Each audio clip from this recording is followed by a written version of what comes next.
നിങ്ങൾ പറയേണ്ടത് ഒന്നാം കമ്മ്യൂണിസ്റ്റ് മന്ത്രിസഭ, രണ്ടാം കമ്മ്യൂണിസ്റ്റ് മന്ത്രിസഭ, മൂന്നാം കമ്മ്യൂണിസ്റ്റ് മന്ത്രിസഭ വരുമോ എന്നാണ്. ആശയം ചോർന്നത്, നിലപാടുകൾ ചോർന്നത് ആർക്കാണ് എന്ന് നിങ്ങളൊന്ന് മനസ്സിലാക്കണം. 2000 അല്ല 10,000 കോടി തന്നാലും നിങ്ങളുടെ നാഗ്പൂരിലെ RSSന്റെ പാഠം ഇവിടെ പഠിപ്പിക്കില്ലെന്ന് തമിഴ്നാട്ടിലെ സ്റ്റാൻലിൻ. അദ്ദേഹത്തിന് അത് പറയാം. കാരണം എന്താണോ, മക്കൾ അധ്വാനിച്ചിട്ടാ തിന്നുന്നത് അല്ല. അതുകൊണ്ട് പറയാം, അതുകൊണ്ട് അയാൾക്ക് പറയാം. എന്താ മമതാ ബാനർജി പറഞ്ഞത്? സാമ്പത്തിക ബുദ്ധിമുട്ടൊക്കെ ഉണ്ട്, പ്രയാസമുണ്ട്, പക്ഷേ പിച്ചപ്പാട്ട എടുക്കേണ്ടി വന്നാലും ഇതിവിടെ നടപ്പിലാക്കാൻ പറ്റൂല.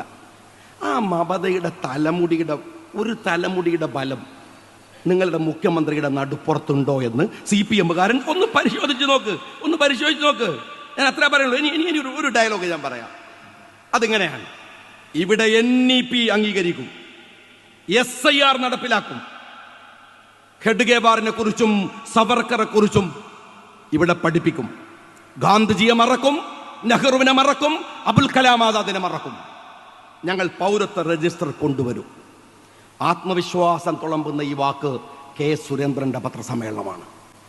പിണറായി വിജയൻ ഭരിക്കുന്ന കേരളത്തിൽ ഈ ആത്മവിശ്വാസം എങ്ങനെയാണ് കിട്ടിയത് എന്ന് നിങ്ങളൊന്ന് പരിശോധിക്കുക.